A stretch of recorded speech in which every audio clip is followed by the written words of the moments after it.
इस कार्यक्रम के पुण्यार्चक हैं श्री राजेंद्र कुमार जी, धर्मपत्नी श्रीमती मधु जैन, पुत्र पुत्रवधु अर्पित जैन, निधि जैन, पौत्री एरा, पुत्र पुत्रवधु अंशुल जैन, बिजल जैन, पुत्री दमाद रुचि जैन, शैलेंद्र कुमार जी जैन, नाती सक्षम जैन एवं समस्त चौधरी परिवार, श्यामगढ़ गरोड, जिला मंदसौर, मध्य प्रदेश।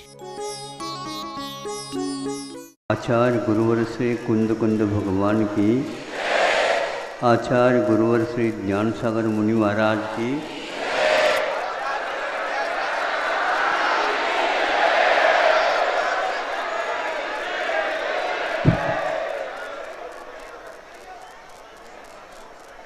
संपर्क सूत्र अभी आपके कानों तक ध्वनि प्रसारित होने में बाधा आ रही थी। संपर्क सूत्र ठीक हो गया। इतने मात्र से मैं प्रसन्न नहीं होऊंगा, क्योंकि आपके कानों में यदि संपर्क सूत्र के बटन नहीं दबता है तो हम बोलते रहेंगे और आप बैठे रहेंगे। सब लोग अपने अपने कानों में मन को उपयोग को ला कर के खड़े कर दीजिए और कह दीजिए, अब शेष जितने भी इंद्रियां हैं उनको कह दीजिए हमारा कार्यक्रम प्रारंभ हो गया है, आप लोग बाधा उपस्थित न करिए।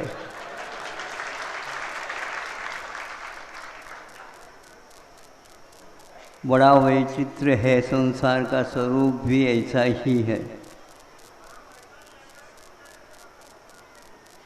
समूह शरण में जाने के उपरांत भी सभी को सम्यक दर्शन प्राप्त हो, इसका कोई नियम नहीं है। दूसरा यह भी कहा जाता है कि सारे सम्यक दृष्टि वहाँ पर समूह शरण में रहते हैं कि इस अपेक्षा से सब लोग बाहर से तो मन बना करके ही आए हैं, किंतु सबके उद्देश्य भिन्न भिन्न हुआ करते। हाँ, समूह शरण में आकर के बैठ जाना, सुनने के लिए भी बहुत उत्सुकता दिखाना आदि सब कुछ हो गए, लेकिन भीतर से क्या क्या उद्देश्य रहता है ये तो आप लोग अपने मन को ही पूछ लो, हम नहीं पूछ सकते। आप पूछ लो तो इसका अर्थ यह हो गया, सभी लोग समूह शरण में जाने के उपरांत भी जो उद्देश्य होना चाहिए वो नहीं कर पाते, और ज़बरदस्ती वहाँ का वातावरण आपको कर भी नहीं कर सकता। वातावरण इसलिए ज़बरदस्ती नहीं कर सकता कि वह वातावरण के अनुसार नहीं, किंतु भीतरी वातावरण के अनुसार ही कार्य संपन्न होता है। असंख्यात देवी देवता जहाँ पर आते हों और उनके मन में एक ही मात्र उद्देश्य हो संभव नहीं, फिर भी तारतम्य बना हुआ रहता है। उसके फलस्वरूप वहाँ पर हमेशा एक प्रकार की शांति बनाई रखी रहती है, अथवा यूँ कहना चाहिए अपने आप यह बाहरी वातावरण शांत हो जाता है, किंतु भीतरी वातावरण भी शांत हो ऐसा नियम नहीं है। ऐसी कोई शक्ति नहीं है जिस शक्ति के द्वारा सब लोगों के मन एक से बने रहे, ऐसा हम नहीं कह सकते। इस प्रकार के वातावरण में जब हम रहते हैं, वह एक प्रकार से निमित्त का एक प्रभाव तो रहता है। कई लोग यह नहीं समझ पाते हैं निमित्त के द्वारा काम होता है या निमित्त के संपर्क से होता है। कहने में यही आता है कि निमित्त बहुत बड़ा संपर्क रहता है और अपने आप काम हो जाता है। ये एक बहुमान की दृष्टि से हम समझ सकते हैं। निमित्त के माध्यम से ऐसा वातावरण लगभग तैयार तो होता है, लेकिन भीतरी वातावरण के लिए उतना वह पर्याप्त नहीं होता। बाहरी वातावरण में और भीतरी वातावरण में बहुत बड़ा अंतर रहता है। तो जैसे कि सब लोग भोजन के लिए बैठे थे और अच्छे अच्छे व्यंजन परोसना था और वह परोस रहे हैं और वह देखने लगे अब कैसे परोसे हम। क्यों? सब लोगों को कहा था विशेष व्यंजन बनेंगे, बनाए तो था, लेकिन संपर्क की बात मैं आपके सामने कह रहा हूँ ताकि आप लोग समझ सको कि संपर्क कहाँ तक अपना काम करता है। अब क्या है कि थाली में कुछ व्यंजन बनाए गए थे और चम्मच के माध्यम से या और किसी भी साधन के माध्यम से उनको निकाल करके देना था और वो दे नहीं पाए। सब लोग देखते रह गए और वह भी देखता ही रह गया। क्यों, क्या बात हो गई भैया? तो क्या कहे, हमारे भूल होने से ऐसा होता है। क्या भूल हो गए? अब क्या बताए हैं हमने बर्फी तो इसमें डाल दी, लेकिन वह निकल नहीं पा रहे हैं। क्यों नहीं निकल पा रहे हैं बताओ? अरे ऐसा है कि थाली में बर्फी डालने से पूर्व में थोड़े से घी का लेप लगा दे तो वह निकल जाए। समझ में आ गए आप लोगों को? हो, इसलिए हम कहना ये चाहते हैं, सब कुछ कार्य होता है लेकिन निमित्त में कुछ ऐसी गड़बड़ भी हो जाती है, ऐन मौके पर सभी लोग बाराती लोग देखते रह गए। उसमें कमी क्या है? असावधानी। कितने व्यक्तियों की, खाने वालों की, क्या परोसने वालों की। लेकिन हम ये कहेंगे परोसने वालों की एक निमित्त था, जबरदस्त बारात का भीतरी कर्म का उदय था, वह इस ढंग से मिलना नहीं चाहिए था। कैसे करेंगे बताओ? वो इस प्रकार चपक गया, निकले नहीं। ऐसे ही आप लोग अपने धन को भी एकत्रित करते हो, ऐसा चिपक जाए और ऐन मौके पर वह बाहर न आए।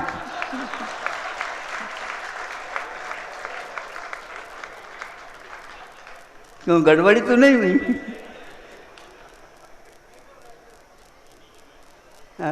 घी लगाना चाहिए ताकि जल्दी जल्दी निकल जाए।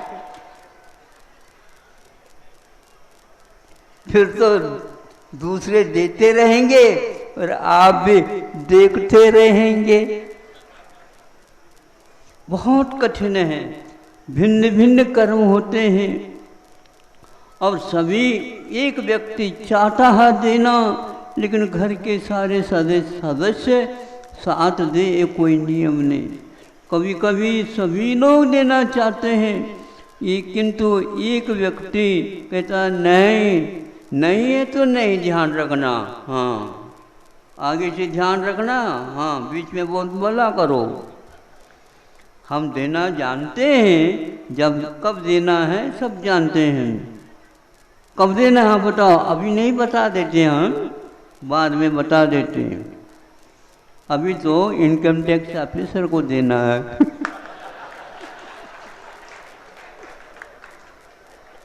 देना तो है, लेकिन अभी दूसरे को देना है, अभी ये नहीं दे सकते। ये सब क्या है बताओ? सब कुछ अपने व्यक्ति होकर के भी तैयार इसलिए नहीं होते, हमने पूरे जीवन में धर्म ध्यान के लिए अच्छा वातावरण नहीं बनाया, फलस्वरूप ऐसा होता है। पुराण ग्रंथों को पढ़ने से ऐसा लगता है विषय और कषायों के लिए बहाया जाता है, किंतु दान सत्य कार्य करने के लिए मानसिकता बन नहीं पाती, बनती है तो पुनः बिगड़ जाती है। निश्चित कर लेते हैं देना है तो ऐसे कर लो 2 साल के बाद देंगे, और 2 साल, उसमें बीच में 2 साल गिर निकलेंगे, कैसे करेंगे? शुभश्च शीघ्रम कहा, और मेरी ये कहावत तो है ही, लेकिन फिर भी एक बार लक्ष्मी भीतर पहुंच जाती है और व्यवस्थित हो जाती है तो सरस्वती वहाँ तक नहीं पहुँच पाती।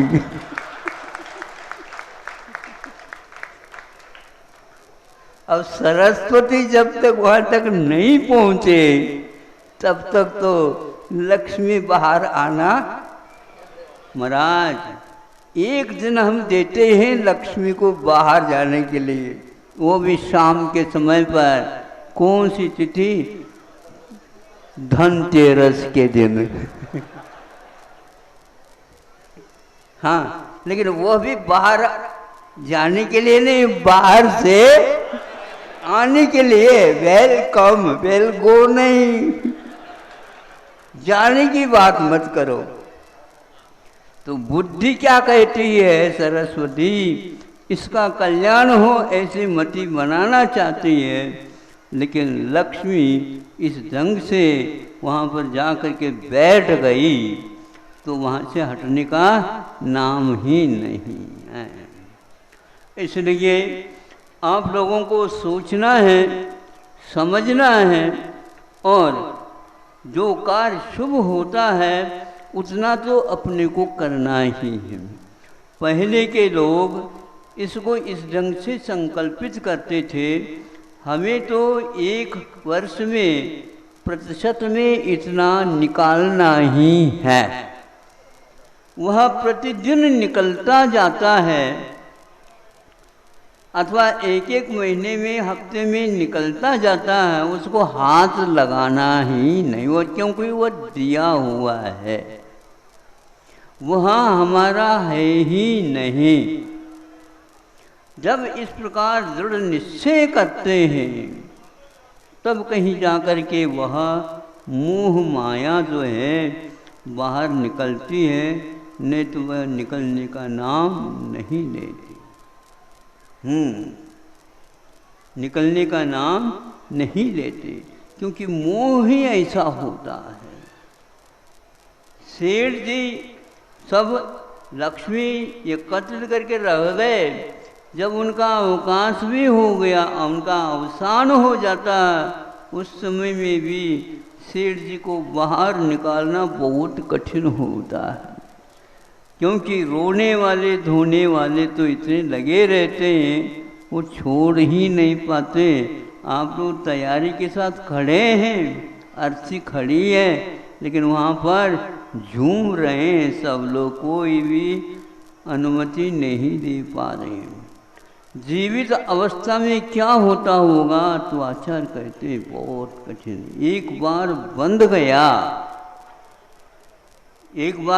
गया, वैसे बंधा हुआ नहीं दिखता, लेकिन वचनों से एक बार बंध जाता है तो वो इधर उधर खिसक ही नहीं सकता। ऐसे व्यक्ति जो जेल में पहले बंद हो गए, समय पाकर वो बाहर आ गए, उनको निकाल दिया गया, लेकिन फिर भी कोई भी गलती शहर में हो जाए, गांव में हो जाए, सर्वप्रथम उन्हीं का नाम पहले आ जाता। पहले उनको पूछो, सुन रहे हो आप? क्योंकि वह पक्का हो चुका है। हाँ, उसी प्रकार मोह के कारण ऐसे होते वो बाहर आ ही नहीं सकते। इसलिए सोच विचार करके आप स्वतंत्र हो, लेकिन फिर भी मैं कहता हूँ आपकी स्वतंत्र होते हुए भी धार्मिक कार्य में परतंत्र यदि वह पैदा कर देती है तो आप पश्चाताप के सिवा और कुछ भी नहीं कर सकते। ऐसे ऐसे कर्म बनते हैं, आप देखते रह जाएंगे, उसमें आपके भाव तक नहीं हो पाते। इसलिए आप लोग संपर्क बनाए रखो, अच्छे अच्छे कार्य जो करता है, ताकि वे आपको प्रेरित करते रहें और उन प्रेरणाओं को लेकर के हम अपने कार्य को थोड़े बहुत करने का विकल्प कर सकते हैं। वो भी आपके लिए सहयोग दे सकते हैं और आपकी भी उपस्थिति उनके लिए प्रेरणादायिनी हो सकती है। इस प्रकार गृहस्थाश्रम में आप लोग धर्म ध्यान की अपेक्षा से ऐसी भूमिकाएं बनाए रखो जिसके द्वारा आप लोगों के लिए सहूलियत, अनुकूलता प्राप्त हो सके। विषयों में जैसे कर्ज लेकर के भी आप शादी ब्याह वगैरह कर लेते हैं, वैसे तो करने के लिए आचार्यों ने कहा नहीं धार्मिक कार्य के लिए, किंतु हमेशा हमेशा अनुष्ठान की अपेक्षा से हम स्मृति रखेंगे तो थोड़े बहुत निकलता हुआ जो रहता है तो कालेन संचीमानः परमाणुरपि मेरोर जायते। ये कहावत है, संस्कृत में लिखा गया है कि समय समय पर निकली हुई राशि वह कितने रूप धारण करते हैं, कालांतर में सुमेरु के बराबर उस राशि का नाप हो सकता है। यानी हम अपने भावों को हमेशा हमेशा बनाते रहें। द्रव्य से यदि नहीं भी होता तो भी आपका भाव द्रव्य से निकालने के बारे में था, इसलिए वह आपके लिए कार्य कर ही देगा। मन यदि आपका है तैयार तो वचन भी है, तो कार्य नहीं भी हुआ तो भी उसका फल मिलता है। लेकिन ऐसे ही करते जाए, नहीं ये प्रमाद हो गया, यह कषाय हो जाएगा। हम करना चाहते हैं, पूर्व में किए हुए कर्म के अनुसार ही कार्य होता है, इसलिए वह नहीं कार्य हुआ, किंतु फिर भी हमने भाव तो बनाया और भाव बनाने का भी फल होता है। इस प्रकार मन को आप इस ढंग से बांधिए जो आपके संकल्प के लिए वह साधक बन सके, बाधक न बन सके, और आपका वह द्रव्य एक प्रकार से त्याग के योग्य, दान के योग्य है, तो समय पर व्यवधान भी उपस्थित नहीं होगा। नहीं तो संसार दशा में चुपकन की क्रिया प्रत्येक समय में होती रहती है, और जिस समय वह अवसर आता उस समय हम तदनुकूल व त्याग अधिक नहीं कर पाते। ऐसे पुराण ग्रंथों से ज्ञात होता है, बड़े बड़े से साहूकार ही नहीं, महापुरुषों में भी ये कार्य समय पर नहीं होते हुए देखने में आता है, और सामान्य जगत के द्वारा भी वह कार्य संपादित हो जाता है। इसलिए कार्य समय पर संपादित होता है, उसका महत्व बहुत होता है। बाद में आप कुछ भी करो, क्योंकि फसल आकर के खड़ी हो गई, फिर बाद में बादल घटाएं आ गए काली काली, तो उन घटाओं से हमारा अब क्या प्रयोजन है। भक्तामर जी में आता है ना, भक्तामर जी में निष्पन्नशाली वनशालिनी जीविनो के कार्यम किया जलधरई, जलभार नम्र ही जलधरई किम प्रयोजनम। जल से घटाएं भरी हुई हैं, काली काली हैं, किंतु समय चूक गया, फसल आ चुकी है और काट फसल निकाल कटने के लिए होंगे, उस समय बरसात की कोई आवश्यकता नहीं है। इसलिए कई लोगों के पास संपदा आ जाती है, लेकिन वो कुछ काम कर नहीं सकते, तो उस संपदा का कोई भी प्रयोजन नहीं हो पाता है। क्या करें, सेठ जी के यहाँ सब कुछ सुविधा थी उनको, किंतु धर्म कर्म करने के लिए उनके पास कोई भी ऐसा सच्चा मुहूर्त ही नहीं आता था। वह बहुत समझते थे, लेकिन वह मुहूर्त अपने जीवन काल में नहीं कर पाए। संभव है पूरे जीवन में उन्होंने इसी प्रकार कार्य करने को मना किया हो किसी को, और यदि दान इत्यादि देने में विघ्न डाला हो, तो आज उनके जीवन में कार्य नहीं हो पाता। बहुत सारे निमित्त ऐसे हैं जो एक कार्य के लिए अनेक निमित्त मिलते हैं, तब कहीं जा कर के वह कार्य संपन्न होता है। इसलिए भावों की दरिद्रता को दूर करने के लिए, उदारता को अपनाने के लिए, और बाहरी वातावरण भी इसी प्रकार, संगति भी इसी प्रकार की रखेंगे, तो अवश्य ही वो कार्य फलीभूत हो सकता है। आप याद रखेंगे, बारात आई है और आपकी बर्फी उस समय को किसी को नहीं दे पाए, इसमें आपकी कितनी भूल बड़ी है। याद रखना और कह देना महाराज जी ने आज क्या कहा और कुछ नहीं कहा।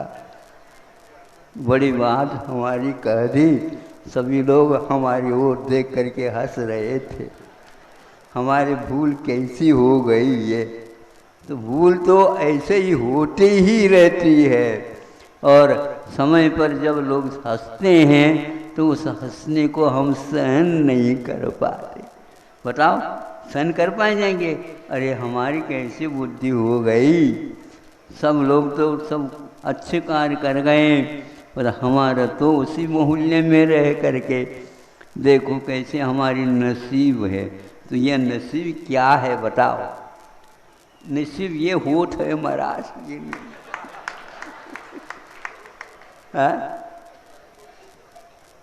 वहाँ लिखा हुआ है, लिखा हुआ तो है वहाँ पर, लेकिन हाथ में लिखा हुआ नहीं। हाथ तो हम कर सकते, दे सकते हैं। यदि उसी लिखे हुए के अनुसार कर लें तो कभी भी पुरुषार्थ हमारा आगे बढ़ नहीं सकता। हाँ, जब इसी हाथ से हम विषयों के लिए निकाल सकते हैं, तो अच्छे कार्यों को करने के लिए क्यों नहीं निकाल सकते? भाव तो करो, भाव तो हो जाए, तो अपने आप एक दिन द्रव्य भी मिल जाए। द्रव्य द्रव्य ही सब कुछ नहीं होता, भाव का बहुत महत्व होता है।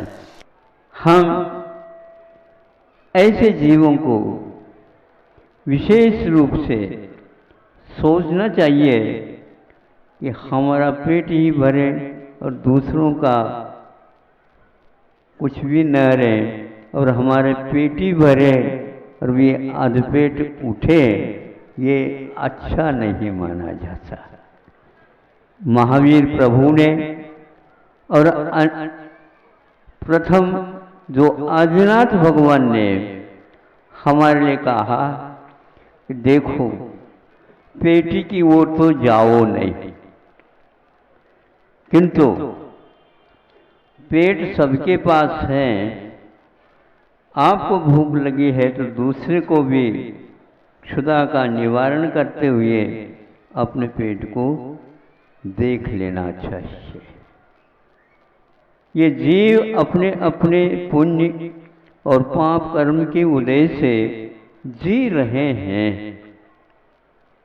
किंतु थोड़ी सी पहचान कर ले। शरीर को गौण करके जब एक दूसरे के आँखों में हम देख लें, एक दूसरे के बिंब एक दूसरे के आँखों में आ जाते हैं। आपका बिंब, आपकी छाया आपकी आँखों में नहीं आएगी, लेकिन उसका अस्तित्व सामने वाले व्यक्ति के आँखों में है। और उसका जो बिंब है अपने आंखों में आना चाहिए। तो आज आप लोग सामने देख करके पीछे से सेल्फी फोटो लेते रहते हो। आमने सामने का जो अवसर प्राप्त है वही समाप्त हो गया, और वहां पर खड़े कर रखे 10-20 व्यक्तियों को हमने इशारा कर दिया, यहाँ पर बहुत ही जनता आई है।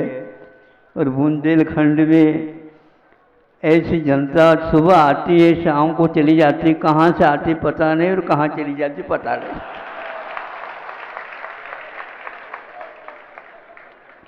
पहले से ही नेता लोगों को विज्ञापन देना पड़ता है कि मैं वहाँ पर मिलूँगा, मैं वहाँ पर मिलूँगा, और इकट्ठा करते रहते हैं, और क्या क्या देना पड़ता है ये हमें ज्ञात नहीं होता।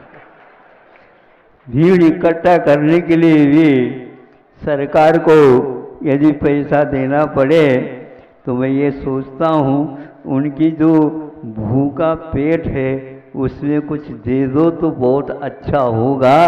ये सारा का सारा करने की कोई आवश्यकता नहीं है।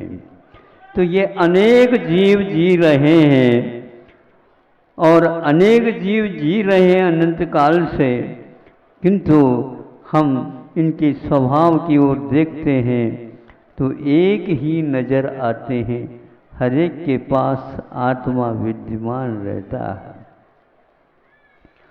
कृषि प्रधान यह भारत भूमि है। हमने सुना था अभी जो आए हैं वे सारे सारे किसान हैं। कौन आए हैं?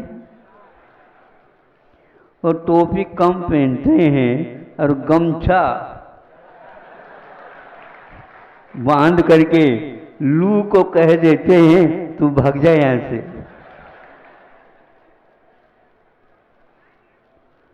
और पेट में सत्तू, जिसको बोलना चाहिए सत्तू, वो डालते हैं तो वह अब लू तो घुस नहीं सकते उसमें। ऐसे किसान लोग होते हैं, बीज को सुरक्षित रखते हैं और एक बीज को हजारों गुना पैदा करके जन जन तक पहुंचा देते हैं और अपने घर में संग्रह नहीं करते। ये महावीर भगवान की परंपरा, आदिनाथ भगवान परंपरा को सुरक्षित रख रहे हैं किसान लोग। और वैश्य लोग ताला और खूंची हमेशा हमेशा उनके हाथ में आ गए धान्य वगैरह तो भाव बढ़ जाते हैं। और किसान के यदि मान लो अच्छी फसल आए तो इन लोगों के पास ऐसी चाबी रहती है, भाव गिर जाते हैं। भगवान ऊपर बैठे बैठे ये सब भाव जान रहे हैं उस बनिया की, और कह देते हैं कि तुम तो अपनी स्वार्थ सिद्धि के लिए कर रहे हो, और यदि निस्वार्थ सिद्धि के लिए कोई कर रहा है और जी रहा है तो वह किसान है। हमारे लिए 12 भावना या वैराग्य भावनाओं में ये बुंदेलखंड के सभी लोग जानते हैं। बीज राख फल भोग वे जो किसान जग माय। यह अपने आप में अद्भुत पंक्ति है। क्यों? चक्री सुख भोग वे धर्म विसारे नाय। धर्म को भूले बिना चक्री भी, अर्ध चक्री भी विषयों का सुख भोगते हैं, किंतु बीज को रख करके किसान की भांति उनका जीवन चलता रहता है। किसान आज का नहीं देखता, कल के बारे में सोचता रहता है। उसको फुर्सत ही नहीं, कहाँ रखूं क्या रखूं, रखना क्या है, रखना ही नहीं, इसको वहीं तक पहुंचा देना जिसको इसकी आवश्यकता होती है। बीज राख फल भोगवे, जो किसान जगमाए। किंतु आप लोग वैश्य वृत्ति वाले उसको रोक देते हैं और गोदाम बनाते हैं और उसमें भर करके चाबी हाथ में रखते हैं और विश्व के भावों के बारे में सोचते हैं कि कब यह महंगाई आएगी। जो व्यक्ति हमेशा हमेशा महंगाई की तलाश करता है वह बनिया की दृष्टि में आता है। आप गोदाम बनाइए, गोदाम नहीं, ध्यान रखो। आपको यदि बढ़ाना है तो गोदाम बढ़ाओ और खूब उनकी रक्षा करो जो अमृत श्रावी है। और आप उठते ही अपने बच्चों को उसके माध्यम से ही पालन पोषण करते हो। ऐसे जीव के बारे में तो नहीं सोच रहे हो और अपने स्वार्थ और अपने पेट के बारे में सोच रहे हो। तो वह पेट में यदि मान लो भयानक रोग हो जाए जलोदर जैसा तो जल भी नहीं पी पाओगे। ध्यान रखो। आज पंजाब में स्थिति ऐसी हो गई है कि वहाँ से कोई एक स्थान तक पहुँच जाता है, रेल पहुँच जाती है, उसमें लिखा है कैंसर की यह ट्रेन है। बीकानेर तक वह पहुँचती है। वहाँ की क्यों ऐसी दशा खराब हो गई? केवल किसानों ने नहीं, अन्न का उत्पादन किया, किंतु शासन ने कि बाहर से ऐसी खाद, ऐसे बीज और उनको फसल लाने के लिए ऐसे दवाइयों का छिड़कल, इन सभी के कारण वहाँ इतना विषाक्त हो गया है वातावरण कि एक एक घर में दो दो दे देती। इस प्रकार वहाँ पर कैंसर की बीमारी से, भयानक बीमारियों से पीड़ित हो गया। समृद्ध एक प्रदेश था भारत का वह, किंतु आज उसकी दशा बहुत खराब हो रही। धीरे धीरे वह हवा यदि नीचे आएगी तो बुंदेलखंड में भी आएगी, लेकिन हमारे विचार है बुंदेलखंड में वह प्रवेश नहीं कर पाएगी, क्योंकि इन प्रदूषणों से मुक्त यह राष्ट्र और हर समय हमेशा कि दूसरे की जिंदगी के बारे में सोचने वाला मानव कभी भी इस प्रकार के रोगों से ग्रसित नहीं होगा और होना भी नहीं चाहिए। अभी कलिकाल एकदम समाप्त नहीं हो रहा है, अभी तो वह काल बाकी है और शेष है, और उसको ऐसे ही पूतों की, ऐसे ही जनता की आवश्यकता है जिसके द्वारा प्रत्येक मानव सुख और शांति का श्वास ले सके। उसका हृदय में, उसके हृदय में हमेशा ये स्वच्छ विचार बने रहें, ताकि अपने स्वार्थ को भूल करके परमार्थ यदि देखना चाहते हैं तो परोपकार में लगा रहना, यही उसकी सार्थकता है। इसलिए अनेक जीव हैं किंतु एक से जी रहे हैं, अनेक दीपक जल रहे हैं किंतु प्रकाश की ओर देखते हैं तो समान प्रकाश देखने को उपलब्ध होता। हमारा स्वभाव प्रकाशमय है तो हम प्रकाश की ओर हमारी दृष्टि जाए और किसी एक व्यक्ति की ओर दृष्टि न जाए, और प्रकाश में किसी प्रकार का भेद नहीं हो सकता। जो अंधकार को समाप्त कर देने वाला होता है, छोटा सा भी दीपक क्यों न हो, और उसके पास आता हुआ अंधकार पास नहीं आ सकता, वह दीपक कहता है कि जब तक मेरे घट में प्राण है तब तक तू मुझे छू नहीं सकता। ये पक्की बात है। प्रकाश को यदि अंधकार छू गया तो वह प्रकाश का अभाव हो जाएगा, और प्रकाश उस अंधकार से हमेशा हमेशा ललकारता है और कहता है वहीं पर खड़े रह जा, भीतर नहीं आ सकता, क्योंकि तुम तो एक प्रकार से अशुद्ध खाने पीने वाले हो, इसलिए इधर आओगे तो अंधकार फैल जाएगा। अभी सतयुग नहीं है आया है, लेकिन वह महा जिसको बोलते हैं दुखमा दुखमा, वह भी अभी नहीं आया है। अभी हमारे पास श्वास है, क्षमता है, संकल्प है, और इस संकल्प को हम कभी भी अधूरा नहीं रखेंगे, पूर्ण ही करेंगे। करेंगे? हाँ हाओ। ये बुंदेलखंड का स्वर्ण सूत्र है। हाँ, यह हर व्यक्ति के मुख से निकलता है, इसलिए इनके जीवन सब पवित्र हो जाए। हाउ का अर्थ यह है जो कुछ भगवान ने कहा है उसके अनुसार चलने के लिए ये हाउ है। हमारा जीवन सार्थक यदि होगा तो इसी प्रकार की वाणी का पालन करने से ही होगा, और हम कुछ भी भगवान से चाहते नहीं, क्योंकि जब भगवान ही कुछ भी नहीं चाहते हैं तो भगवान की पूजा करने वाले चाह को कैसे अपने पास बुला सकते हैं?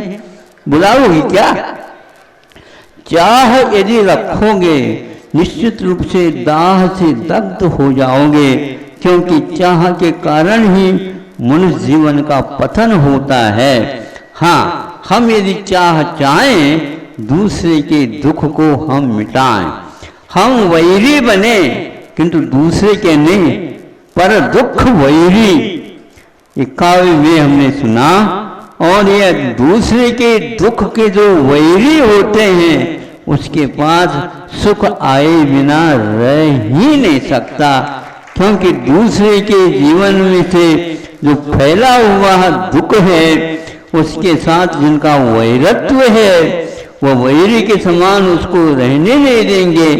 ऐसे संकल्प एक प्रकार से अकाल में आप लोगों को सुख और शांति पहुंचाने वाले हैं। अब आप घबराओ नहीं, आपने काफी तपस्या की है और धीरे धीरे वातावरण थोड़ा सा बदल रहा है।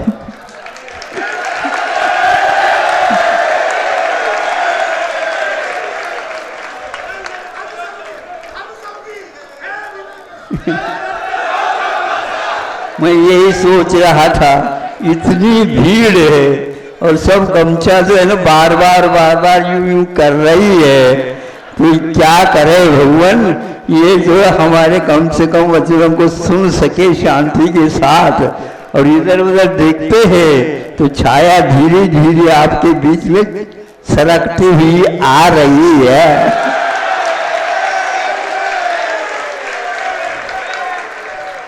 वो छाया भी कह रहे कि भैया बाहर लू लग जाती है, चलो इन्हीं लोगों के पास में। ये क्षणिक सुख नहीं है, किंतु भीतरी भावों का वो नाप तोल हम नहीं कर सकते हैं। वह किसान हमेशा हमेशा ऐसा ही मेड़ के ऊपर दौड़ता रहता है, चारों तरफ देखता रहता है। अभी पूछा, ये लोग आए हैं ललितपुर से, ये क्या काम करते हैं? तो सुनने में आया महाराज एक प्रसिद्ध किसान है। बिल्कुल किसान लोगों के ऊपर कार तो रहते हैं, वो कार नहीं, वो बेकार हैं, किंतु उस प्रकार के साधन रखते हैं कि समय समय पर उस धान्य को हम सब लोगों के पास पहुंचा सके। इस प्रकार के वाहन रखने पड़ते हैं। पहले बैलगाड़ी होते थे, अब ये आज बैल से विमुख हो रहे हैं। हम पूछना चाहते हैं आप लोगों के यहाँ कितनी बैल है बताओ? महाराज हम बैल के स्थान पर ट्रैक्टर रखते हैं। आपको अब अपनी परंपरा को पुनः वह ताजी बनानी होगी, क्योंकि उन बैलों की गति ये हो रही है, गैया की थोड़ी सी ज़्यादा हो रही है पूजा, जैसे उसको से फल मिलता है, दूध मिल जाता आदि।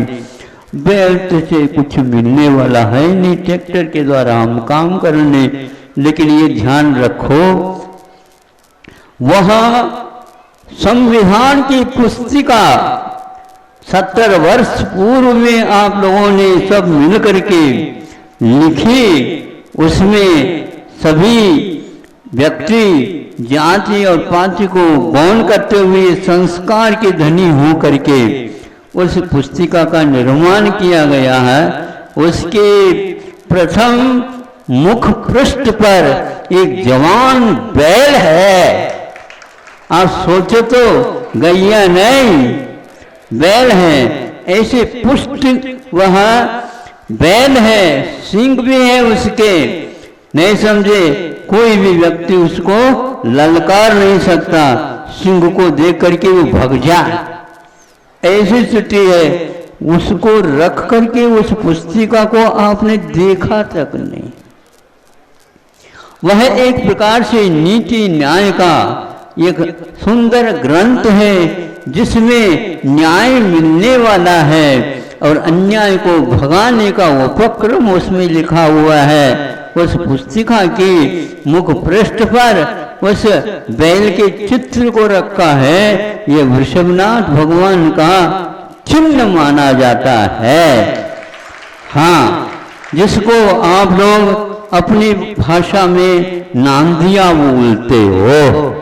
हाँ, नांदिया का अर्थ मंगलाचरण होता है दक्षिण में, नंदिवाक्य जिसको बोलते हैं। तो वह एक मंगलाचरण है न्याय का, उस संविधान का, वहाँ पर उस पुस्तक के ऊपर लिखा। इसलिए मेरा कहना है उससे काम लो, वो बहुत सशक्त होता है। और काम लेकर के उनको भी आप दे क्या रहे हो, गुड़ खिलाने के लिए नहीं कह रहा हूँ, वैसे आप लोगों को भी नहीं मिलता तो वो क्या मिलता तो है महाराज, लेकिन हम खा नहीं सका था। क्यों? शुगर की बीमारी। ऐसा ही होगा।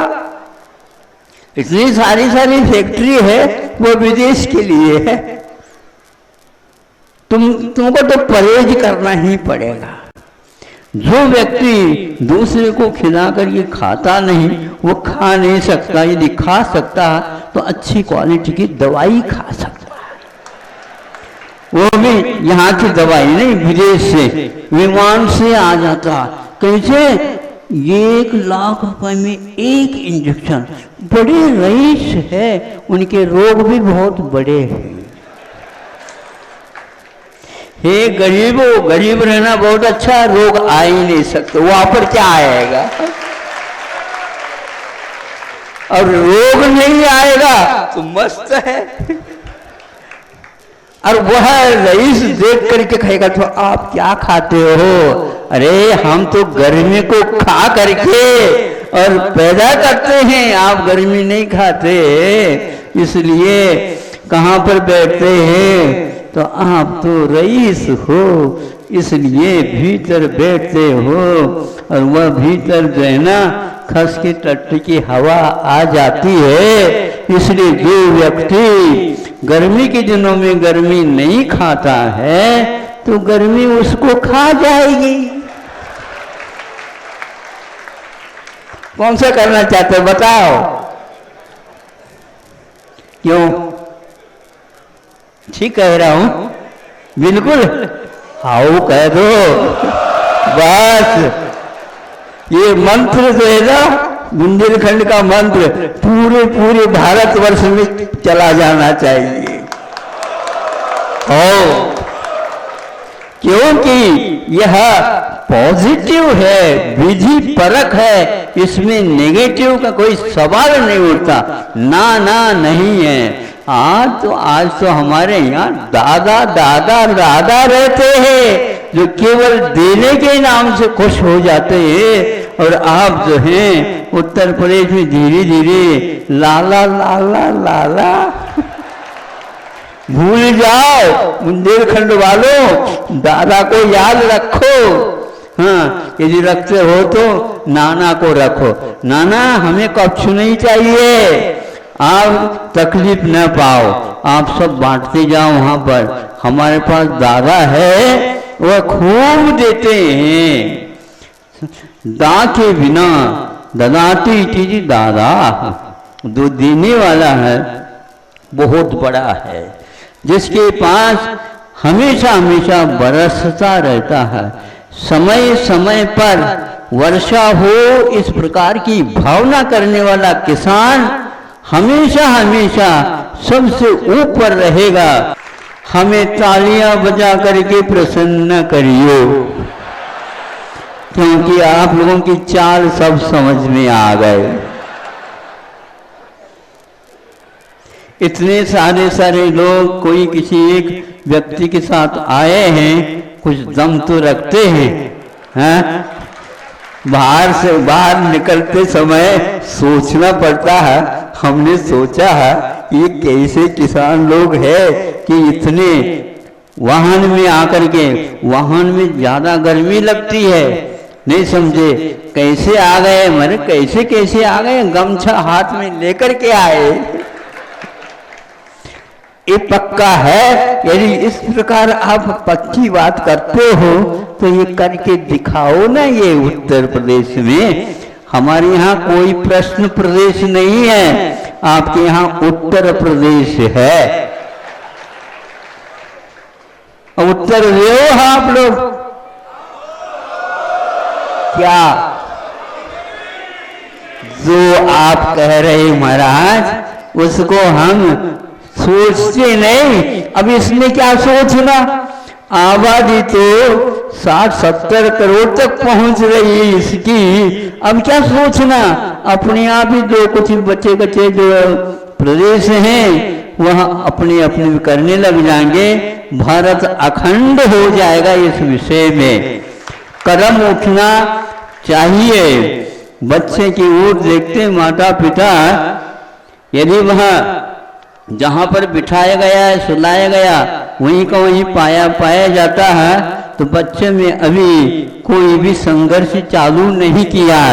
थोड़े से खिसक जाए, पेट के बल पर खिसक करके आगे बढ़ जाए और कुछ ऐसे ऐसे चलाए हैंडल, नहीं समझे, ताकि आगे बढ़ जाए, फिर अपने आप ही खड़े होने का भी पुरुषार्थ कर ले और एक कदम आगे रख लेगा तो फिर माता पिता पीछे एक कदम लेते ताकि ये भागने दो। हम देख रहे हैं 70 साल में आप लोग जहां थे, जितने के उठाई हैं। आगे बढ़ो, और आगे बढ़ने का ये मंगलाचरण है। अनुशासन को चाहिए, प्रशासन को चाहिए। शासन के सामने कह दिया कि भाई हम इतनी जनता है हिंदी बोलने वाली, वह चाहती है उच्च न्यायालय और सर्वोच्च न्यायालय में इनकी भाषा में ही निर्णय न्याय का होना चाहिए। तो हम समझते हैं कि अवश्य अगले साल सुनते ही चुनाव, इसी साल में ये चुनाव कर लो कि इस प्रकार हो जाएगा, तो फिर देख लो ये यदि कोई कदम उठ गया तो फिर पक्की बात है क्या 2019 में पक्का। क्या पक्का? पर बस ये एजेंडा हो तो फिर देख लो क्या ये सारे आप जनता किसान वगैरह जो गांव के हैं सब आपके साथ हो जाएंगे। यदि मातृभाषा में आप लोग नहीं बोलोगे, नहीं सोचोगे, नहीं लिखोगे, नहीं न्याय का अवदान दोगे तो फिर क्या है। विदेशियों की बात करो, यह ठीक नहीं है। इसलिए भारत को समृद्ध बनाना चाहते हो तो आप लोगों का कर्तव्य है यह राज सत्ता नहीं है, किंतु आज जनता के हाथ में सत्ता है और जनता इतनी भोली भाली है। ध्यान रखो, जनता को भोली भाली नहीं बनना चाहिए, किंतु चारों तरफ चौकन्ना रहना चाहिए। चौकन्ना का क्या होता है? चार कर्ण जिसके पास हैं, कान कान चौकन्ना बोलते हैं। चौकन्ना वाले हो जाओ, एकमात्र काम करते गए वही करते रहोगे तो भारत की हाल ऐसे ही होगी। ठीक कह रहा हूँ तो आप लोगों को हाउ कह करके, हाँ आप लोगों को गर्मी लग रही होगी, लेकिन आधा घंटे से देख रहा हूँ यहाँ पर छाया आ चुकी है। बिना छत्ता के भी ध्यान रखो, प्रभु को नाम लेने वाले प्रभु तो अवश्य ही छत्ता भेजेंगे। मैं वह विषय आप लोगों को याद करके बताना चाहूँगा। प्रथम बार हम नैनागिरी की ओर गए थे और गर्मी के दिनों में भी गए थे, और थोड़े से देर के बाद क्या हुआ, वर्षा काल होना था, आगे पास आ गया। महाराज यहीं पर आपको अब रुकना है, यहीं पर रुकना है, देख लेते हैं। तो ग्रामीण लोग आए थे, फिर क्या कहा, अपनी भाषा में बोलते हो, पानी लानो है, पानी लानो है। योग से बात ऐसी हो गई, उसी दिन रात में पानी तो चालू हो गई। अब तो महाराज वहां से जा ही नहीं सका। फिर इसके उपरांत पानी बहुत हो गए और किसान लोग कहने लगे, भैया इतना पानी हो गया, अब हम चाहते हैं कुछ हल जोते, इसलिए। तो फिर बाद में क्या कहा था, देखो उनकी भाषा में कहना चाह रहा हूँ, बिल्कुल वह ग्रामीण भाषा में बोलता है, रोक दे। क्या रोक दे? पानी। अच्छा, उनका कहना ये है कि संत और मंत्र ये दोनों जैसे चाहें वैसे ही हो जाता है। आप ऐसे हैं, बैठे हैं, इतना पानी हो रहा है, अब तो कहने की क्या आवश्यकता है, रोक दे। योग से जिस मंत्र के द्वारा पानी आता है, उसी मंत्र के द्वारा पानी रुकता भी है। ज्यादा खर्च करने की कोई आवश्यकता नहीं है। इसलिए जनता का जो मंत्र है, उस मंत्र के द्वारा शासन और प्रशासन हाथ जोड़ करके कहेंगे कि जो आप कहो उसके लिए हम तैयार हैं। देर क्यों कर दी? तो आपने मांग ही नहीं की तो हम कैसा करें? इसलिए जितने भी ऊपर पहुंचे हैं आप लोगों की कृपा से, दोबारा बोलूं, जो कोई भी सफेद सफेद उड़ करके और साफा बांध बांध करके ऊपर जा करके फहरा रहे हैं झंडा, वो आप लोगों की कृपा का प्रसाद है, जो वहां पर सिंहासन पर बैठ गए। इसलिए यदि यह न्यायालय में अपनी भाषा में निर्णय नहीं होता तो उदय से आ जाओ आप इधर, या ऐसे बुला सकते हैं। जब यह संत को आप कह सकते हैं तो क्या उनको नहीं कह सकते? आप क्यों नहीं कह सकते? आ जाओ, उदय से आ जाओ, नीचे उतर करके आ जाओ, बेटा आ जाओ। अब 2 पहिया की साइकिल नहीं मिलेगी, अब तो आओ जाओ, तुम आ जाओ। तुम के 3 साल हो गए तुम्हें एक कक्षा में बैठे, आ जाओ, बहुत अच्छा अनुभव आ गया। अब तुम्हारे लिए 2 पहिया की साइकिल नहीं मिलेगी, 3 पहिया की मिलेगी। सुन रहे हो? आओ तो बोलो, 3 पहिया की साइकिल कौन सी होती है? रिक्शा, हाँ, ये उसी के योग्य है। उसी प्रकार आप कह सकते हैं कि 70 वर्ष में अपनी भाषा में यदि न्यायालय में निर्णय नहीं होता तो आ जाओ, क्या हो रहा है ये तक पता नहीं है। इसलिए उनकी बात अब जो चुनाव के माहौल में होती है ना, उनको कह देना आगे के चुनाव की कोई आवश्यकता नहीं, इसको पहले कर दो, फिर हम देख लें। फिर देखो क्या होता है नजारा। सुन रहे हो कि नहीं? छोड़ दो प्रवचन, छोड़ दो? नहीं, अभी कितने वर्षा हो गए? अभी इतनी वर्षा की आवश्यकता नहीं है और तपने की आवश्यकता है।